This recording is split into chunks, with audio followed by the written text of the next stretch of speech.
यामध्ये दोन्ही बाजूच्या सन्माननीय सदस्यांनी सत्ताधारी पक्षाचा आणि विरोधी पक्षाचा 260 अन्वये प्रस्तावावरती चर्चा झालेली आहे आणि दोन्ही चर्चेच्या अनुषंगाने आता उत्तराला सुरुवात होईल. कृषी मंत्री आता उत्तरानंतर तुमची कृषी मंत्री दत्ता मावळणे.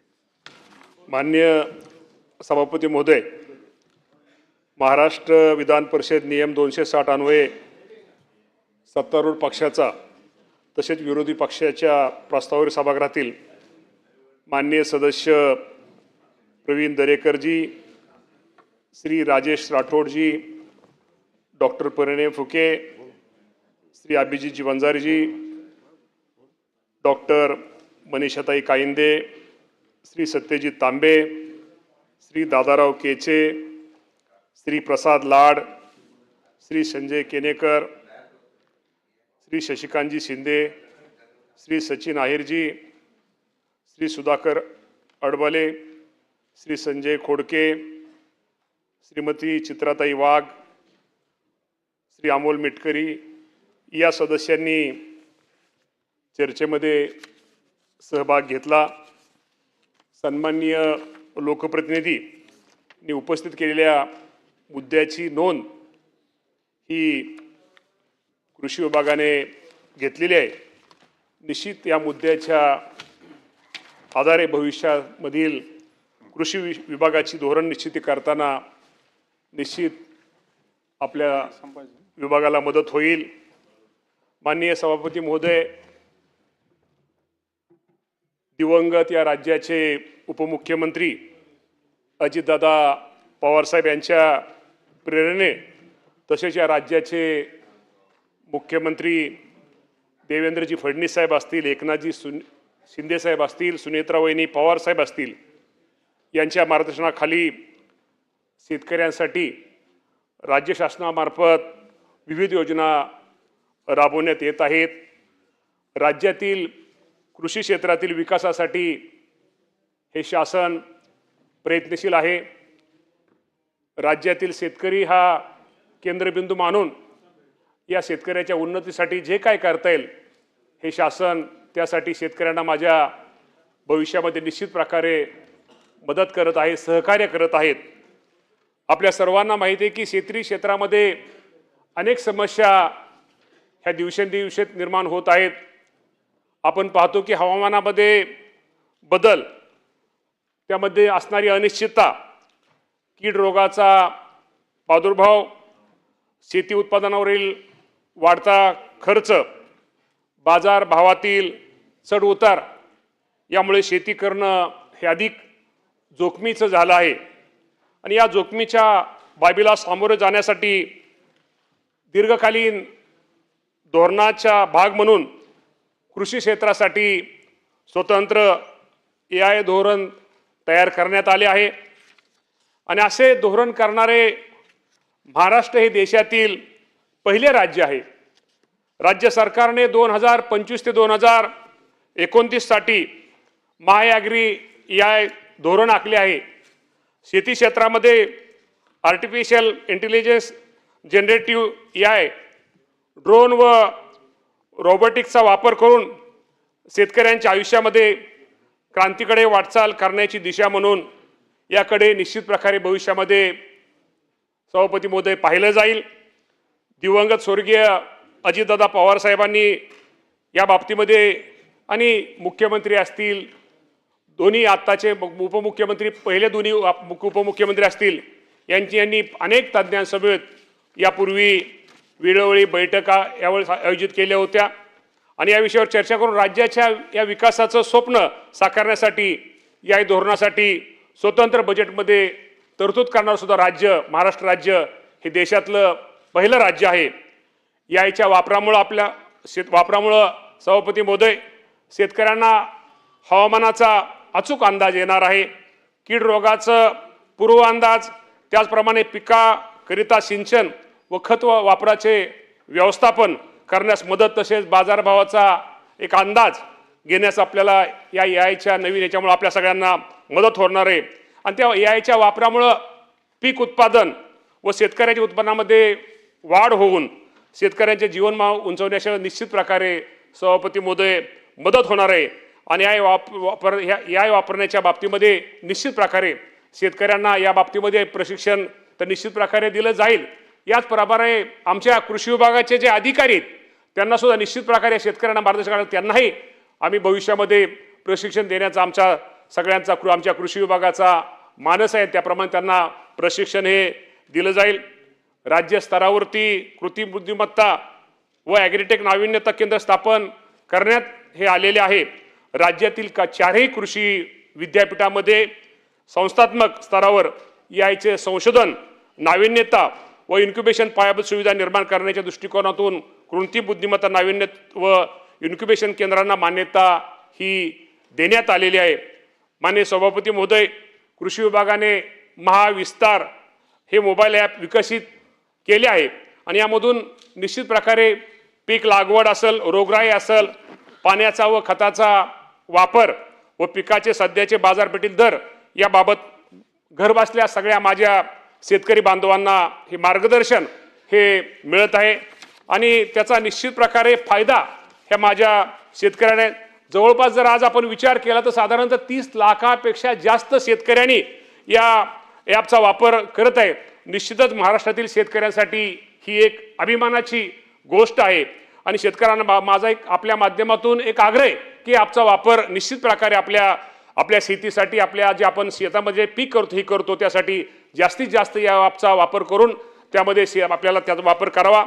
आपल्या सर्वांना माहिती आहे की गेल्या 22 आणि 23 फेब्रुवारी रोजी मुंबईमध्ये AI फॉर ॲग्री ही जागतिक दर्जाची परिषद ही संपन्न झाली आणि सदर परिषदेमध्ये राष्ट्रीय व आंतरराष्ट्रीय स्तरावरील AI क्षेत्रातील तज्ज्ञ उपस्थित होते। AI जागतिक परिषदेत शेतकरी उत्पादक कंपनी प्रतिनिधी आणि काही प्रगतशील शेतकरी सुद्धा यामध्ये सहभागी झाले होते।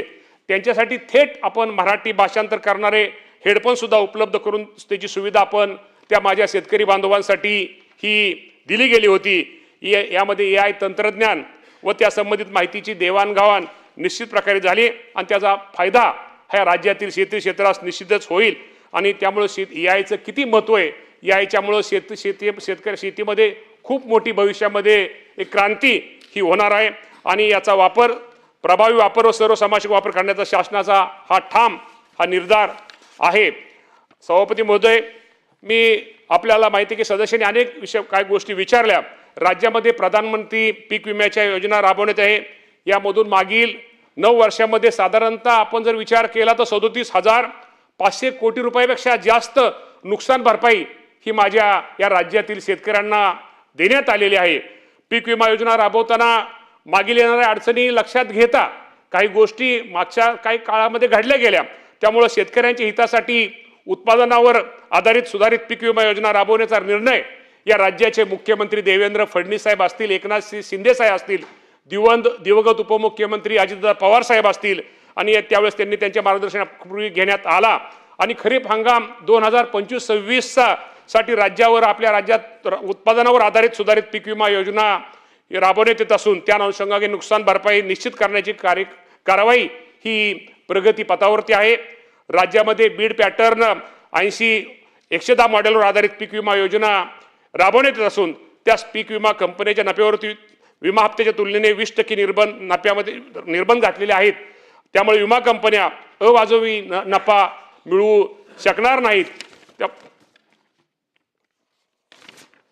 आणि काही सदस्यांनी प्रश्न विचारले की वन्य प्राण्यामुळे होणाऱ्या पीक नुकसानीची भरपाई देणे तसेच पूर या अतिवृष्टीमुळे भात पिकाचे क्षेत्र जलमय होऊन नुकसान झाल्यास त्यास स्थानिक नैसर्गिक आपत्ती नुकसान भरपाई देण्याची तरतूद यापूर्वी प्रधानमंत्री पीक योजनेमध्ये नव्हती, परंतु आपल्या सर्वांना सांगायला हरकत नाही की या देशाचे पंतप्रधान मोदी साहेब यांच्या नेतृत्वाखाली केंद्र शासनाने नुकताच 18/11/2025 रोजी पत्रान्वये सदर बाबी स्थानिक नैसर्गिक आपत्ती अंतर्गत नुकसान भरपाई देण्याचा निर्णय हा केंद्र सरकारने घेतलेला आहे आणि त्या अनुषंगाने केंद्र शासनाकडून सविस्तर मार्गदर्शन सूचना प्राप्त झाल्यानंतर त्यानुसार पुढील बाबतीमध्ये कारवाई ही निश्चित प्रकारे करण्यात येईल। त्याचप्रमाणे नैसर्गिक आपत्तीच्या बाबतीमध्ये आपल्या सर्वांना माहिती आहे की या राज्यामध्ये खूप मोठं नुकसान हे गेल्या वर्षी पाऊस जादा झाल्यामुळं झालं, अतिवृष्टी अनेक भागामध्ये अनेक ठिकाणी झाली. जर विचार केला तर या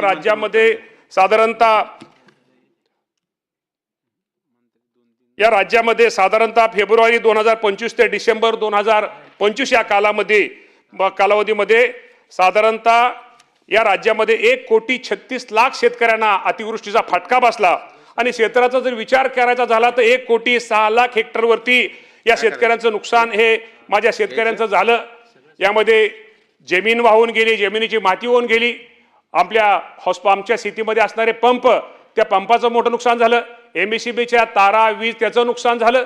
त्यामुळे राज्यामध्ये खूप मोठा शेतकरी, ह्या शेतकऱ्याला कुठेतरी उभा केलं पाहिजे, या शेतकऱ्याला कुठेतरी त्याला पाठिंबा दिला पाहिजे. या दृष्टिकोनातून या राज्याचे मुख्यमंत्री देवेंद्र फडणवीस साहेब असतील, एकनाथजी शिंदे साहेब असतील, त्यावेळेसचे उपमुख्यमंत्री दिवंगत अजितदादा पवार साहेबांचं नाव हे निश्चित प्रकारे घेतलं पाहिजे. दादांनी यावेळेस आपण यातनं माझ्या शेतकऱ्यांना साधारणतः नुकसान भरपाई म्हणून 10,563 आणि बियाणे इत्यादी करता 9,611 अशी 20,194 कोटी रुपयाची मदत आपण त्यांना तिथं जाहीर केली. आणि त्यापैकी 15,661 कोटी रुपयाची शासनाने ते पैसे वितरित केलेले आहेत.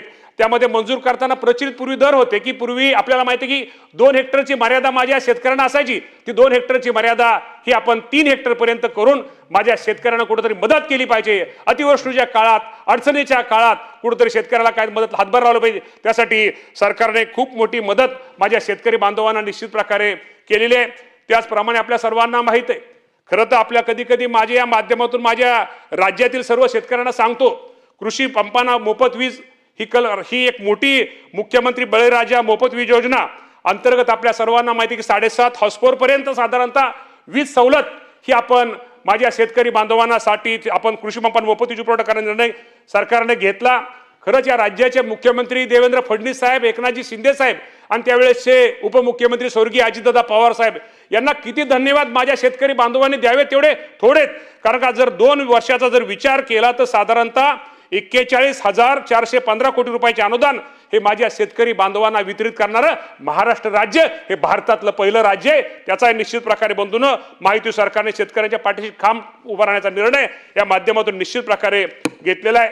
त्याचप्रमाणे आपल्या सर्वांना माहित आहे की मुख्यमंत्री बळीराजा शेत पानंद रस्ते ही जी योजना आहे की ज्यामध्ये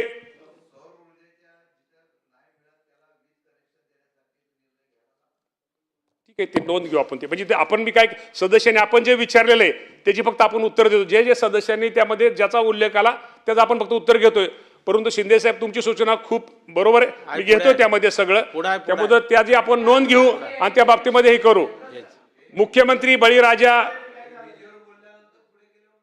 नाही ते झालं बळीराजा नाही, वीज सवलतीचा मी बोललो. बरं ठीक आहे. मुख्यमंत्री बळीराजा शेत पानंद रस्ता योजना मी खरंच मुख्यमंत्री उपमुख्यमंत्र्यांबरोबर मी खरंच आपले जे महसूल मंत्री आहेत बावनकुळे साहेब यांनी खरंच ही एक खूप चांगली योजना ही माझ्या शेतकऱ्यांसाठी आणली. सभापती महोदय, आपल्या सर्वांना माहित आहे आपण शेतकऱ्यांचीच मुलं आहोत. शेती करताना आपल्याला रस्त्याच्या किती अडचणी येतात.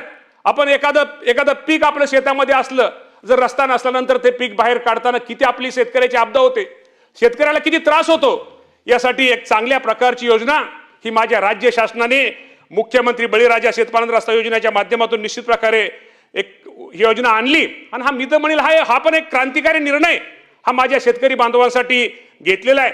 तर निश्चित प्रकारे या योजनेचा पानंद रस्ता योजनेचा लाभ माझ्या शेतकरी बांधवांनी जास्तीत जास्त घ्यावा. कारण यासाठी आता GR निघालेला आहे. याची कमिटी ही निश्चित प्रकारे फॉर्म केली. त्यामध्ये शेतकऱ्यांचे प्रतिनिधी प्रत्येक तालुक्याच्या लेवलला कमिटी, जिल्हा ते कमिटी त्या माध्यमातून एक कमिटी केलेली आहे की जेणेकरून शेतकऱ्याला माझ्या कुठल्या प्रकारची रस्त्याची अडचण ही असू शकणार भविष्यामध्ये येणार नाही. दुसरं तुम्हा सर्वांना माहित आहे शेतकरी कर्जमाफी, राज्यातील शेतकऱ्यांना कर्जमाफी बाबतीमध्ये काय सदस्यांनी प्रश्न उपस्थित केले. आपल्या सर्वांना माहिती आहे की आम्हा सामायिक शेवटी ह्या सरकारमधले अनेक मुलंही शेतकरी हे जे मंत्रिमंडळात काम करून असू द्या किंवा आमदार असू द्या, शेवटी आम्ही सगळेजण शेतकऱ्याची मुलं आहोत. शेवटी शेतकऱ्यांचं हित जपणं, शेतकऱ्यांना मदत करणं, शेतकऱ्याला सहकार्य करणं आणि शेतकरी कुठं निसर्गाच्या ह्याच्यावर लहरीपणामुळं किंवा काही अडचणीमुळे शेतकरी अडचण येते, या शेतकऱ्याला कुठंतरी निश्चित प्रकारे एक आधार दिला पाहिजे, या शेतकऱ्याला कुठंतरी मदत केली पाहिजे, सहकार्य केलं पाहिजे. यासाठी या राज्याचे मुख्यमंत्री देवेंद्र फडणवीस साहेब असतील, एकनाथजी शिंदे साहेब असतील, स्वर्गीय मी मुद्दाहून अजितदादांचं नाव का घेतो, दादा त्या मिटिंगला, दादा त्या ह्याला हजर होते आणि काही प्रतिनिधी, शेतकऱ्यांचे प्रतिनिधी, काही शेतकरी नेते पण त्या मिटिंगला हजर होते की या शेतकरी कर्जमाफी बाबतीमध्ये एक चांगल्या प्रकारचा कुठेतरी निर्णय घेतला पाहिजे. यासाठी मुख्यमंत्री आणि दोन्ही उपमुख्यमंत्र्यांनी त्यावेळेस आपल्याला माहिती आहे की प्रवीण परदेशी साहेबांच्या अध्यक्षतेखाली एक कमिटी स्थापन केलेली आहे आणि ते कमिटीला सांगितलं, एक गाईडलाईन दिली, कमिटीला सांगितलं की साधारणतः आपण एप्रिल महिन्याच्या पहिल्या आठवड्यापर्यंत आम्हाला या कर्जमाफीच्या बाबतीमध्ये शेतकऱ्यांना कर्जमाफी ही कशी दिली पाहिजे, त्यामध्ये निकष काय असलं पाहिजे की जेणेकरून माझ्या महाराष्ट्रातील शेतकऱ्यांना त्याचा कसा फायदा जास्त होईल, हे निकष साधारणतः एप्रिल महिन्याच्या पहिल्या आठवड्यामध्ये त्यांना आम्ही ही दिलेलं आहे. त्यामुळे एप्रिल महिन्याच्या पहिल्या आठवड्यात त्यांचा अहवाल आल्यानंतर त्या बाबतीमध्ये चर्चा होऊन साधारणतः आपल्याला माहिती आहे की सोसायटीचं कुठलंही शेतकऱ्यांचं सोसायटीचं वर्ष 30 जून असतं, 30 जून पूर्वी या राज्यातील माझ्या शेतकऱ्यांना कर्जमाफीच्या बाबतीमध्ये या राज्याचे मुख्यमंत्री आणि दोन्ही उपमुख्यमंत्री निर्णय घेतील, परंतु माझ्या शेतकऱ्यांना कर्जमाफी ही दिली जाईल हे मुख्यमंत्र्यांचं जे आश्वासन आहे निश्चित प्रकारे आपल्या सर्वांना सांगतो हे 30 जून पूर्वी हे पूर्ण निश्चित प्रकारे केलं जाईल. साधारणतः गोपीनाथ मुंडे शेतकरी अनुदान योजनेच्या सानुग्रह अनुदान योजनेच्या वतीने सुद्धा काही सदस्यांनी काही प्रश्न मांडले. आपल्या सभापती महोदय आपल्याला माहिती आहे की शेतकरी कुटुंबांना अपघातामध्ये मदत करणारी गोपीनाथ मुंडे शेतकरी सानुग्रह अनुदान योजना अधिक गतिशील करून शेतकऱ्यांना लवकरात लवकर लाभ देण्याकरता ही योजना पूर्वी ऑफलाईन होती, त्यामुळे शेतकऱ्यांना ती मदत थोडी उशिरा मिळत होती. त्यासाठी आपण सगळ्यांनी ही योजना आता ही आपण ऑनलाईन केलेली आहे, ही योजना आपण ऑनलाईन राबवत आहोत. त्यामुळे निश्चित प्रकारे शेतकऱ्यांना लवकरात लवकर त्याला तो अनुदान पासून लवकर त्याला मिळेल आणि हे अनुदान साधारणतः आपल्याला माहिती आहे त्याचा आकडा हा 2 लाख रुपये, साधारणतः 2 लाख रुपये सानुग्रह आपण त्यांना देतो. आणि जर 3 वर्षाचा विचार केला तर साधारणतः शासनाच्या वतीनं 374 कोटी 92 लाख रुपये इतकं सानुग्रह अनुदान माझ्या शेतकरी बांधवांसाठी आपण ते दिलेलं आहे. दुसरं PM किसान योजनेच्या बाबतीमध्ये अनेक सदस्यांनी योजना मांडल्या. PM किसान योजनेच्या माध्यमातून महाराष्ट्रातील साधारणतः आपल्या 1,19,00,000 पहिल्यांदा शेतकरी त्यामध्ये लाभार्थी हे होते. त्या शेतकऱ्यांना आतापर्यंत केंद्र सरकारच्या वतीनं PM किसान योजनेच्या माध्यमातून 21 हप्त्यामध्ये साधारणतः 39,000 कोटी 299,299 कोटी 299 इतकी मदत आपण आपल्या PM किसान योजनेच्या माध्यमातून ही आपण माझ्या या राज्यातील शेतकऱ्यांना केलेली आहे. त्याचप्रमाणे नमो शेतकरी ही आपल्या राज्याची योजना आहे, त्याच PMच्या धर्तीवरती आपण राज्यांनी ही नमो शेतकरी योजना महासन्मान योजना केली आहे. ते साधारणतः आपण त्याचे 7 हप्त्यामध्ये साधारणतः 13,000 कोटी रुपये आपण त्यांना अदा केले. तसेच 8वा हप्ता पण आपण त्याचा लवकरच त्याचा ड्यू आहे तोही हप्ता आपण लवकर देतोय. त्यामुळे मी एवढं सांगतो की केंद्र आणि राज्य सरकारने या शेतकऱ्यांना माझ्या या राज्यातील भरीव अशी मदत ही केलेली आहे. दुसरं गुण नियंत्रणाच्या बाबतीमध्ये अनेक सदस्यांनी वाढलं. आपल्याला माहिती आहे सभापती महोदय की शेतकऱ्यांना गुणवत्तापूर्व व दर्जेदार व वेळेवरती खते, बियाणे व कीटकनाशक उपलब्ध होण्याच्या दृष्टिकोनातून शासन कटिबद्ध आहे. राज्यामध्ये बियाणे, खते व कीटकनाशके या निर्विष्टांचे उत्पादन, पुरवठा व साठवणूक व वितरण या बाबी कायद्याने नियंत्रित केलेल्या आहेत. निविष्टांचे उत्पादन व विक्री या प्रक्रियेमध्ये शेतकऱ्यापर्यंत जात असताना त्याची गुणवत्ता ही योग्य असली पाहिजे. त्या अनुषंगाने कायद्याअंतर्गत त्याची मानके निश्चित करण्यात आलेली आहेत. त्या मानकानुसार त्याचे उत्पादन झाले आहे किंवा कसे याबाबत तपासणी आमच्या या विभागामार्फत केली जाते. चालू वर्षाचा जर विचार केला तर चालू वर्षामध्ये अप्रमाणित निविष्ठाच्या अनुषंगाने विभागामार्फत साधारणतः 145 प्रकरणामध्ये फौजदारी कारवाई ही केलेली आहे.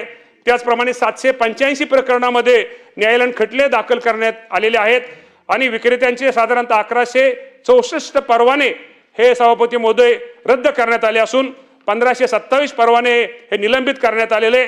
त्यामुळं मी एवढं सांगतो कृषी विभागामध्ये ज्या वेळेस शेतकऱ्यांच्या तक्रारी आल्या त्या तक्रारीमध्ये निश्चित प्रकारे शेतकऱ्यांना कशी मदत होईल आणि पुढच्या ह्याच्यावरती कशी कारवाई होईल हिची दखल ही आमच्या कृषी विभागाने निश्चित प्रकारे घेतलेली आहे.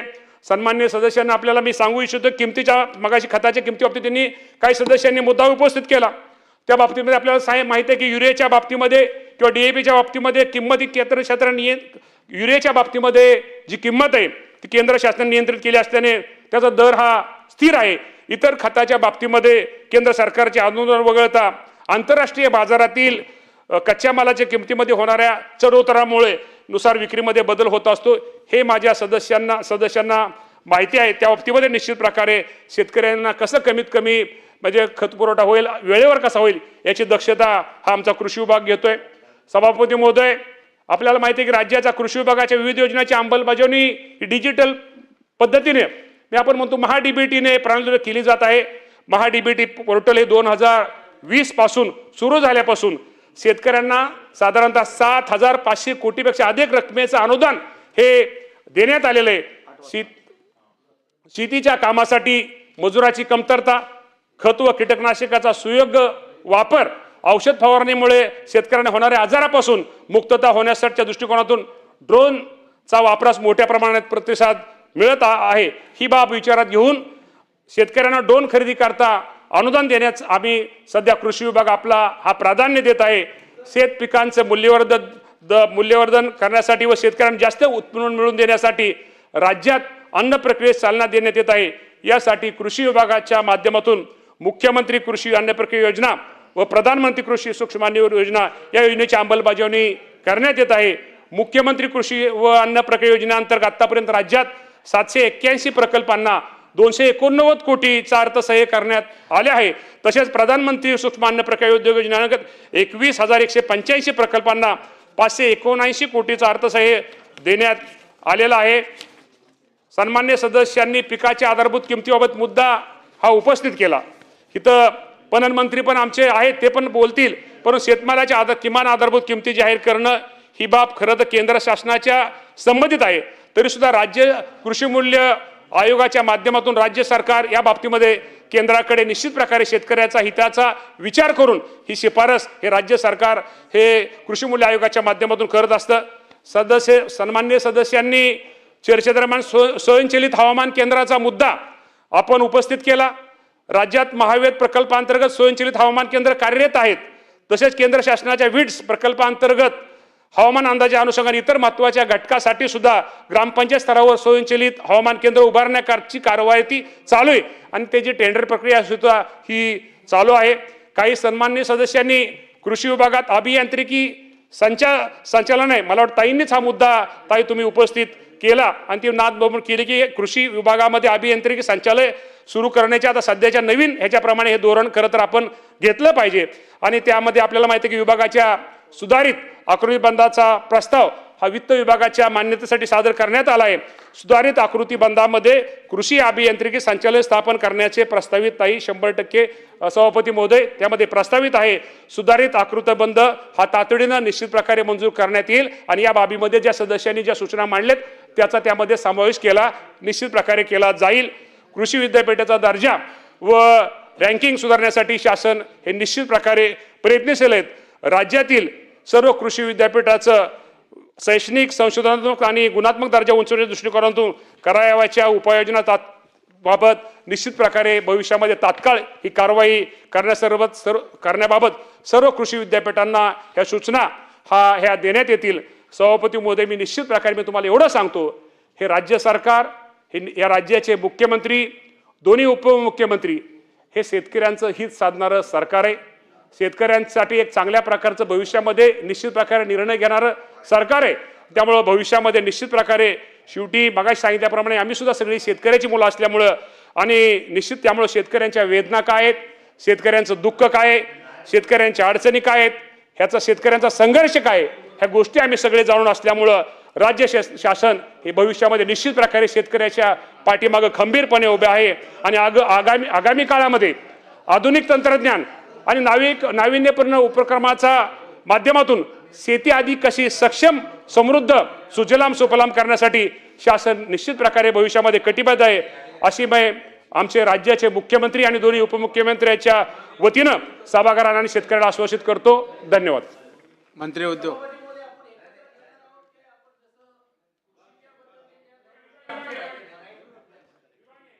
एकत्र आता यांचं उद्या उत्तर उद्या